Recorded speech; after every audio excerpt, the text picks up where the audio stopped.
Be me, 24-year-old software developer. Friday night, just got dumped by girlfriend of 3 years via text message while I'm at Jake's birthday party at some downtown bar.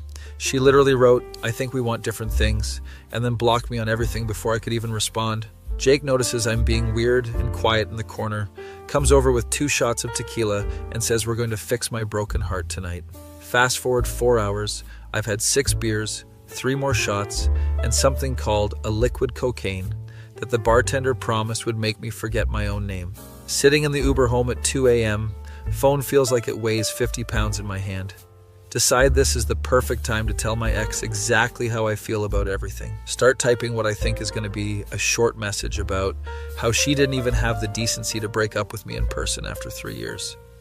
My fingers are typing, but my brain is 6 drinks behind trying to catch up.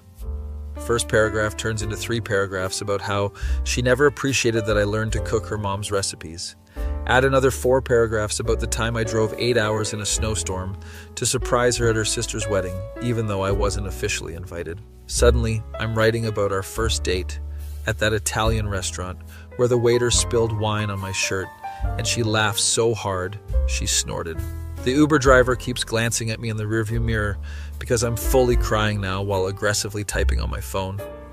He asks if I'm okay and I just nod while wiping my face with my sleeve and keep typing.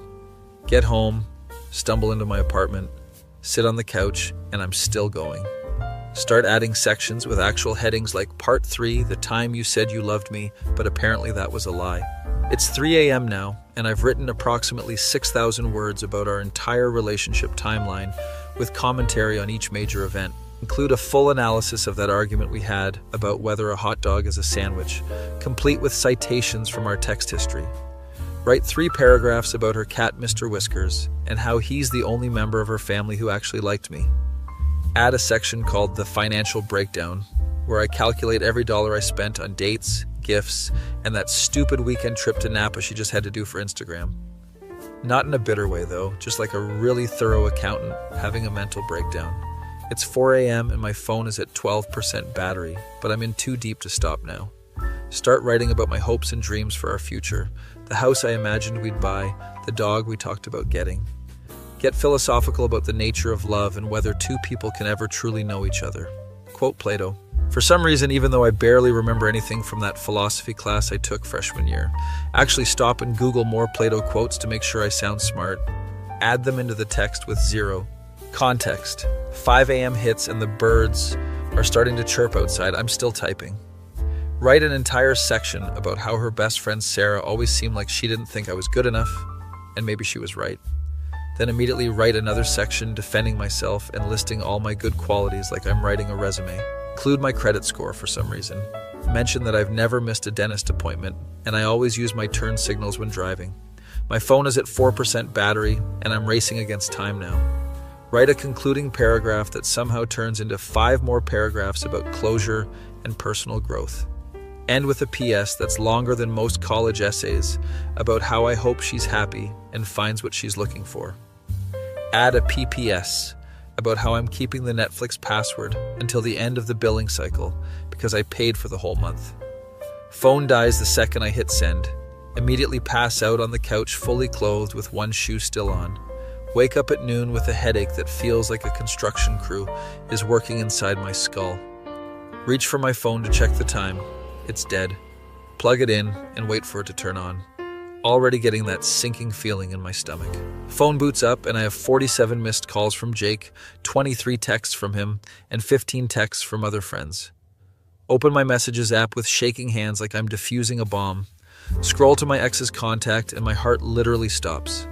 I sent her a message so long that the app can't even display it properly. I have to scroll for a full minute to reach the end. It's 43,847 characters according to the message info. That's approximately 8,500 words, longer than my senior thesis in college. Immediately try to unsend it, but the feature doesn't work for messages that long, apparently. Call Jake in a panic. He answers on the first ring. Dude, what the hell did you do last night? Sarah just told me that Emma's been showing everyone some insane message you sent. Apparently my ex took screenshots of the entire thing and posted it in her group chat with her friends. From there it spread to her coworkers, then to mutual friends. Now half the city has seen it. Jake starts reading some of the highlights back to me and I want to die. The part about Mr. Whiskers is apparently everyone's favorite section. Someone made a meme out of my Plato quotes, comparing them to the drunk philosophy major at every party. My phone starts blowing up with texts from people I haven't talked to in years. My college roommate sends me a message saying, "Bro, I thought my drunk texts were bad." My mom calls me, somehow she's seen it too because my aunt showed her, asking if I'm okay and if I need to talk to someone. Try to explain that I was drunk and emotional, and it seemed like a good idea at the time. She says, "Honey, you wrote a doctoral dissertation about your feelings.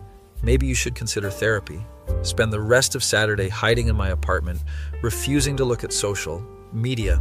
Jake keeps sending me updates though because he thinks it's hilarious. Apparently the financial breakdown section is making rounds in the accounting community because someone's professor used it as an example of poor cost-benefit analysis. My credit score mention became a separate meme entirely. Sunday morning, wake up to a text from an unknown number. It's my ex's sister who I barely know. "Hey, I know this is weird, but I actually read your entire message and I think you deserve better than how my sister treated you. Sorry you're going through this. Don't know whether to feel validated or more embarrassed." Monday rolls around and I have to go back to work, considering calling in sick, but I've already used all my sick days. Walk into the office and immediately hear someone whisper, "That's the Manifesto guy." My coworker David has printed out select pages of my drunk text and hung them in his cubicle like inspirational quotes. The section about never missing dentist appointments is now the office inside joke. My boss calls me into his office and I think I'm getting fired for becoming a viral embarrassment. He closes the door, sits down and says, "Look, I'm not supposed to talk about personal stuff, but I read what you sent your ex." My soul leaves my body. He continues, "I went through something similar 10 years ago. Didn't handle it as thoroughly as you did, but I get it." Gives me the rest of the day off and tells me to take care of myself. Leave work early, stop by the coffee shop near my apartment. The barista looks at me weird while making my drink, then slides it across the counter. She wrote on the cup, "Hope you're doing better, Mr. Whiskers misses you too." Everyone has seen it. Everyone. Get home and finally force myself to look at social media. Someone made a TikTok dramatic reading of the entire thing with multiple voice actors. It has 2.3 million views. There's a Twitter thread analyzing my writing style and emotional arc like it's a piece of literature. Someone on Reddit started a support group called the Manifesto Survivors for people who've sent embarrassing drunk texts. I'm the mascot, apparently. A girl I went to high school with DMs me saying she always thought I was sweet and asks if I want to get coffee sometime. Don't know if this is pity or genuine interest. Too emotionally destroyed to figure it out. Wednesday, finally get a message from my ex. Brace myself for her to tell me I'm insane and she's filing a restraining order. She says, "I read everything. I'm sorry for how I ended things. You deserved a real conversation." She adds, "But also, what the hell, man? You quoted Plato and included your credit score?" We actually end up talking on the phone for 2 hours. She admits she was scared of commitment and took the coward's way out. I apologize for the novel-length drunk text and the financial breakdown section. We both laugh about how absolutely insane the whole thing is. Agree that we're not getting back together, but we can maybe be friends eventually after some time apart. She promises to stop showing people the screenshots. Hang up, feeling like maybe I can survive this humiliation after all. Thursday, Jake calls me and says we're going out for drinks. I tell him absolutely not.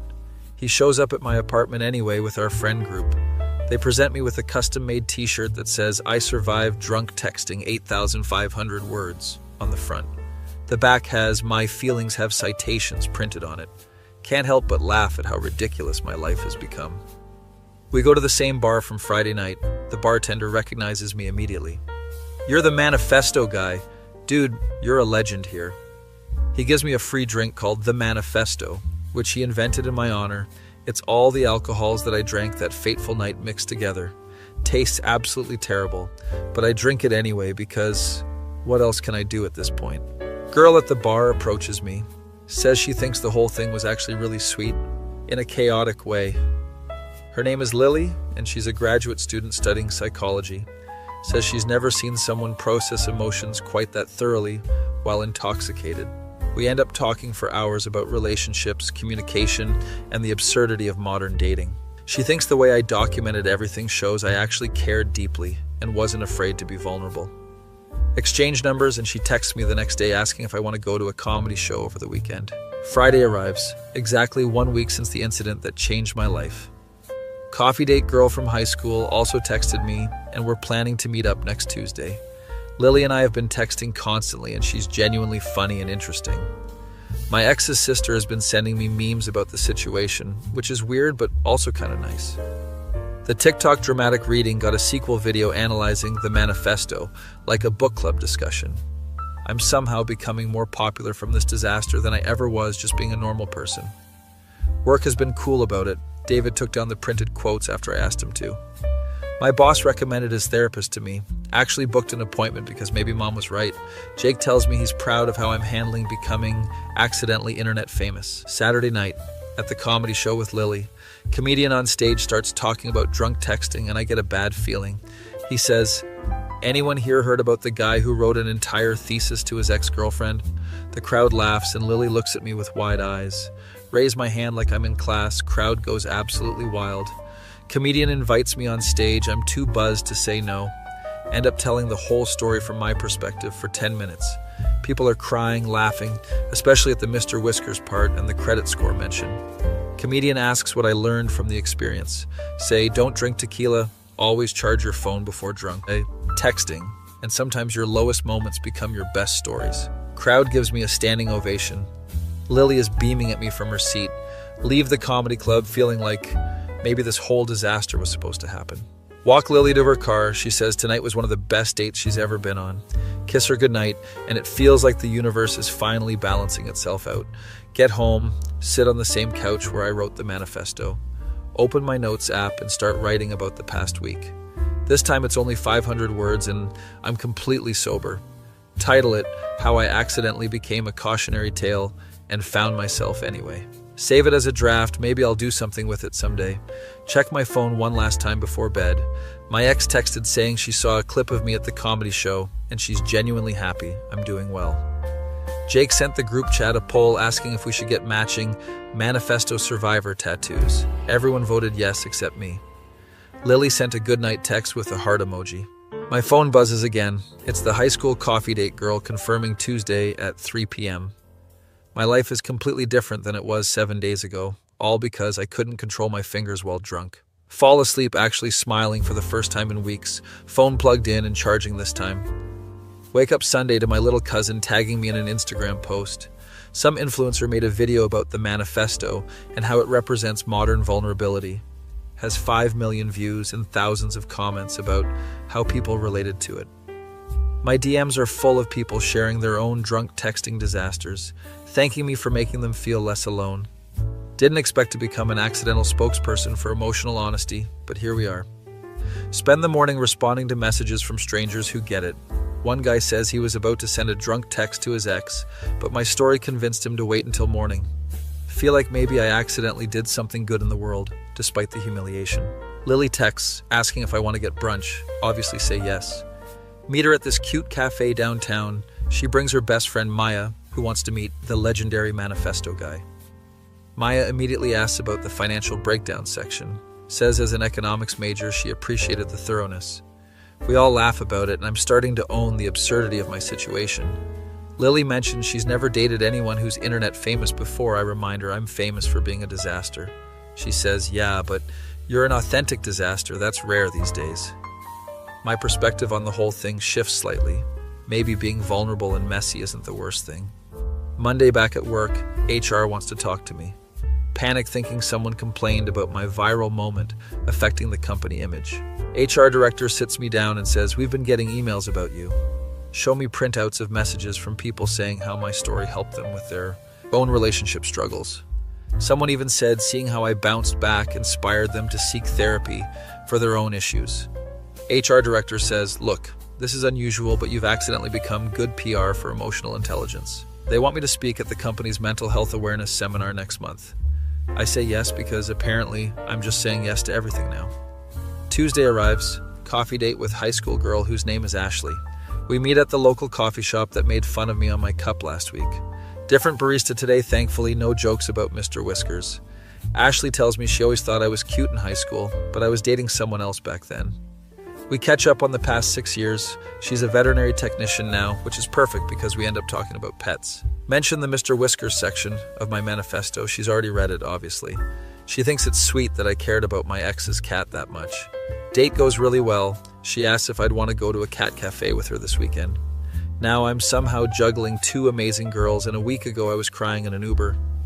Wednesday, therapy appointment with the doctor my boss recommended. Therapist has definitely heard about the manifesto. She brings it up within 5 minutes. Says she actually used it as a teaching example about unfiltered emotional expression with her graduate students. We spend the session unpacking the breakup, my coping mechanisms, and why I felt the need to write 8,500 words.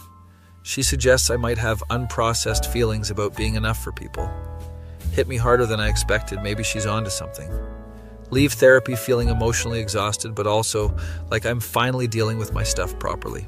Jake texts me that the Manifesto Survivors support group on Reddit has 50,000 members now. People are posting their own stories, and it's become this wholesome community of people supporting each other through heartbreak. Someone made me a moderator, even though I didn't create it or ask for this responsibility. The internet is a wild place. Thursday, date with Lily to an art museum. We're looking at abstract paintings, and she asks which piece represents my emotional state when I wrote the manifesto. Point to this chaotic Jackson Pollock painting with paint splattered everywhere. She laughs and points to a calm Monet, says, "And this is where you are now, hopefully." Realize I really like her, like genuinely enjoy being around her, kind of like. She mentions she's not seeing anyone else and asks if I'm dating other people. Tell her honestly about Ashley and the cat cafe plans. Figure honesty is the best policy after everything. She appreciates the transparency, says she'd like to keep seeing where this goes, but no pressure. First time in my life I've had an adult conversation about dating without games or confusion. Friday, my ex texts me completely out of the blue. I know this is random, but I've been thinking about how you processed everything in that text. She continues, "You were actually really self-aware even while drunk, and I never gave you credit for that. Don't really know what to say, so I just thank her for saying that." She asks if we can meet for coffee to talk properly. Like, actually close this chapter. Agree to meet Saturday afternoon before my cat cafe date with Ashley. Feel like I'm living in some weird romantic comedy, except it's my actual life. Saturday morning. Practice what I'm going to say to my ex. Jake comes over to help me prep, brings breakfast sandwiches and terrible advice. He suggests I bring printed copies of the manifesto to reference during our talk. Tell him that's literally the worst idea anyone has ever had. Head to the coffee shop to meet my ex. She's already there when I arrive. We hug awkwardly and sit down. Both order coffee to have something to do with our hands. She apologizes again for how she handled the breakup, says she was going through her own stuff. Explain that while the drunk text was embarrassing, writing it actually helped me process everything. We talk about our relationship honestly for the first time maybe ever. Both admit we wanted different things, but we're too scared to say it. She's actually seeing someone new. Met him through work. Seems happy. Tell her about Lily and Ashley. She's genuinely happy for me, which is surprising. We agree to be friendly if we run into each other, but probably won't be actual friends. Hug goodbye, and it feels like real closure this time. Not just a drunk manifesto, one-sided closure. Head to the cat cafe to meet Ashley. Walk in, and there are cats everywhere. She's already there, cuddling a fat orange tabby that looks exactly like Mr. Whiskers. We spend 2 hours drinking coffee and playing with cats. It's possibly the most relaxed I've felt in months. Ashley is easy to talk to. Doesn't make me feel like I have to perform or be someone I'm not. She tells me about her worst breakup, and it's actually worse than mine. Involves a guy who ghosted her after 2 years. We bond over shared heartbreak and the healing power of petting cats. She asks if I want to get dinner sometime next week. Obviously say yes. Leave the cat cafe feeling like my life has become this strange balance of chaos and good things. Sunday. Decide to take a break from dating and social media. For the day. Jake convinces me to go hiking. Says I need to touch grass after being chronically online. We hike for 3 hours and talk about everything. Life, relationships, becoming accidentally internet famous. He tells me he's proud of how I've handled everything. Coming from him, that actually means something. Get back to my apartment and check my phone for the first time in hours. The Manifesto Survivors subreddit is trending on Reddit. Someone wrote an article about how it's helping people. Lily texted asking how coffee with my ex went, appreciate that she cared enough to check in. Ashley sent a picture of herself with the orange cat from yesterday with the caption, Mr. Whiskers 2.0. My mom called 3 times to tell me she saw me mentioned in some online article about modern dating. Life is absolutely surreal, but I'm somehow okay with it now. Monday at work, coworker David approaches me during the lunch, says he's going through a bad breakup and asks if I have any actual advice beyond the memes. We sit and talk for an hour about heartbreak, moving on, and learning to laugh at yourself. Tell him the best thing I did was let myself feel everything, even if it resulted in an 8,500-word drunk text. He thanks me and says he's going to try therapy. I give him my therapist's contact info. Feel like I've accidentally become the office emotional support human. That my face. When you send a drunk text so long, it becomes a cautionary tale, but somehow your life gets better because of it. That feel. When you realize your most embarrassing moment led to personal growth, new relationships, and accidentally helping thousands of strangers process their own heartbreak.